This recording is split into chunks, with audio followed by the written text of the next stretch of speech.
Acrylic পেইন্টিংয়ের দুনিয়ায় স্বাগত। যারা ভাবছেন রং তুলি হাতে তুলে নেবেন কিন্তু কোথা থেকে শুরু করবেন ঠিক বুঝে উঠতে পারছেন না, তাদের জন্যই আজকের এই আলোচনা। তাহলে চলুন একদম গোড়া থেকে শুরু করা যাক। ছবি আঁকা শুরু করার শখ তো অনেকেরই হয়, তাই না? কিন্তু দোকানে গিয়ে খটকাটা লাগে। আরে এত জিনিস, কোনটা কিনব, কোনটা ছাড়ব? এই সমস্যাটা কিন্তু নতুন কিছু না। বলা যায় বেশিরভাগ মানুষই প্রায় 90 থেকে 95% এই প্রথম ধাপে এসে একটু দ্বিধায় পড়ে যান।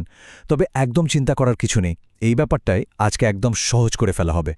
তাহলে চলুন একদম হাতে নাতে একটা শপিং লিস্ট বানিয়ে ফেলি। এমন একটা লিস্ট যা একজন বিগিনারের জন্য পারফেক্ট। আশা করি এই আলোচনার শেষে কি কি কিনতে হবে তা নিয়ে আর কোনো কনফিউশন থাকবে না। তো লিস্টের প্রথমে কি থাকবে? অবশ্যই রং। রং ছাড়া তো আর পেইন্টিং হবে না, তাই না? চলুন তাহলে দেখে নেওয়া যাক একজন নতুন শিল্পী হিসেবে কোন কোন রঙের অপশন আমাদের হাতে আছে। দেখুন, শুরুতে দুটো খুব ভালো অপশন আছে। যারা একদম প্রথমবার হাতেখড়ি করছেন তাদের জন্য ফেভিক্রিল অ্যাক্রিলিক কালার সেটটা কিন্তু দারুণ। দামেও সস্তা, প্রায় ৩২০ টাকার মতো। আর সত্যি বলতে প্র্যাকটিস করার জন্য এর চেয়ে ভালো আর কিছু হয় না। এরপর যখন হাতটা একটু পেকে যাবে তখন না হয় মঞ্চ মাঠের মতো একটু ভালো কোয়ালিটির সেটের দিকে যাওয়া যেতে পারে। ওটার দাম পড়বে প্রায় ১২০০ টাকার মতো। আচ্ছা, রঙের টিউবের গায়ে যে এমএল লেখা থাকে ওটা দেখে অনেকেই একটু ঘাবড়ে যান যে এর মানেটা কি। ব্যাপারটা কিন্তু একদম সহজ করে বললে ৩০০ এমএল মানে ধরে নেওয়া যেতে পারে প্রায় ৩০০ গ্রাম রং। যারা নতুন তাদের জন্য এই ছোট্ট তথ্যটা কিন্তু বেশ কাজের। বেশ, রং তো না হয় কেনা হলো, কিন্তু রংটা ক্যানভাসে লাগানোর জন্য তো কিছু লাগবে, তাই না? হ্যাঁ, এবার কথা হবে ব্রাশ আর অন্যান্য দরকারি যন্ত্রপাতি নিয়ে। ব্রাশ ছাড়া পেইন্টিং তো ভাবাই যায় না। আর শুরুতে একটা ভালো সাজেশন হতে পারে এই 13 পিসের ব্রাশ সেটটা। দামও খুব বেশি না, প্রায় ২৩০ টাকার মতো। আর সবচেয়ে মজার ব্যাপার হলো এই একটা সেটেই মোটামুটি সব কাজের জন্য ব্রাশ পেয়ে যাবেন। যেমন ধরুন, বড় জায়গা রং করার জন্য আছে ফ্ল্যাট ব্রাশ, আবার ডিটেইলিং বা সূক্ষ্ম কাজের জন্য আছে রাউন্ড ব্রাশ। এমনকি গাছের পাতার মতো টেক্সচার দেওয়ার জন্য ফ্যান ব্রাশও থাকে। নতুনদের জন্য এটা একটা কমপ্লিট প্যাকেজ। ব্রাশের পাশাপাশি আরও 4টে ছোটখাটো কিন্তু ভীষণ দরকারি জিনিস লাগবে। একটা পুরনো কাপড় বা ন্যাকড়া, ব্রাশ ধোয়ার পর মোছার জন্য, এটা কিন্তু মাস্ট। 2, জল রাখার জন্য একটা পাত্র। 3 নম্বরটা খুব ইন্টারেস্টিং, একটা স্প্রে বোতল। কেন? কারণ অ্যাক্রিলিক রং খুব তাড়াতাড়ি শুকিয়ে যায়। স্প্রে বোতল দিয়ে একটু জল ছিটিয়ে দিলে রংটা অনেকক্ষণ ব্যবহার করা যায়।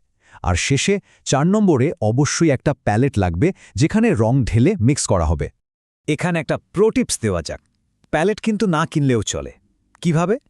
বাড়িতে যদি কোনো ভাঙা বা এক্সট্রা টাইলস পড়ে থাকে, ব্যাস ওটাই হয়ে যাবে দারুণ একটা প্যালেট। পয়সা বাঁচানোর এর চেয়ে ভালো আইডিয়া আর হয় না। তাহলে রং হলো, ব্রাশ হলো, প্যালেটও ম্যানেজ হয়ে গেল। কিন্তু আঁকাটা হবে কিসের ওপর? এইবার আসছে সবচেয়ে জরুরি প্রশ্নটা। হ্যাঁ, এখন কথা হবে ক্যানভাস বা আঁকার সারফেস নিয়ে। অ্যাক্রিলিক রঙের একটা মস্ত বড় সুবিধা হলো এটা প্রায় সব কিছুর উপরেই ব্যবহার করা যায়।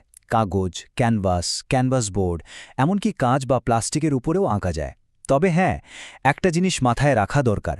কাঁচ বা প্লাস্টিকের মতো মসৃণ সারফেসে আঁকার আগে জেসো নামে একটা প্রাইমার লাগিয়ে নিতে হয়। এটা ঠিক আঠার মতো কাজ করে, রংটাকে সারফেসের ওপর ভালোভাবে বসতে সাহায্য করে। তো এতগুলো অপশনের মধ্যে কোনটা দিয়ে শুরু করা উচিত? নতুনদের জন্য বেস্ট চয়েস হলো কাগজ, একদম সাধারণ কাগজ। কারণটা খুব সিম্পল, ক্যানভাসের দামটা একটু বেশি, আর নতুন অবস্থায় আঁকতে গেলে ভুল তো হবেই, এটাই তো শেখার অংশ, তাই না? তাই শুরুতেই দামি ক্যানভাস নষ্ট না করে কম দামি কাগজে যত ইচ্ছে প্র্যাকটিস করাটাই কিন্তু একটা ভালো বুদ্ধি। আমরা একদম আলোচনার শেষ পর্যায়ে চলে এসেছি। জিনিসপত্র, রং, ক্যানভাস সবকিছু নিয়ে তো কথা হলো, কিন্তু আসল কথাটা সবচেয়ে জরুরি পরামর্শটা এখনও বাকি আছে। আর সেই সবচেয়ে জরুরি কথাটা হলো হাতের কাছে যা আছে তা দিয়েই শুরু করে দেওয়া। একদম পারফেক্ট জিনিসপত্রের জন্য অপেক্ষা করতে থাকলে হয়তো কোনোদিনই শুরু করা হবে না। একটা পেন্সিল, কয়েকটা বেসিক রং আর একটা কাগজ, ব্যাস শুরু করার জন্য এটুকুই যথেষ্ট। কারণ আসল ম্যাজিকটা দামি উপকরণে নয়, শুরু করার সাহসের মধ্যেই থাকে।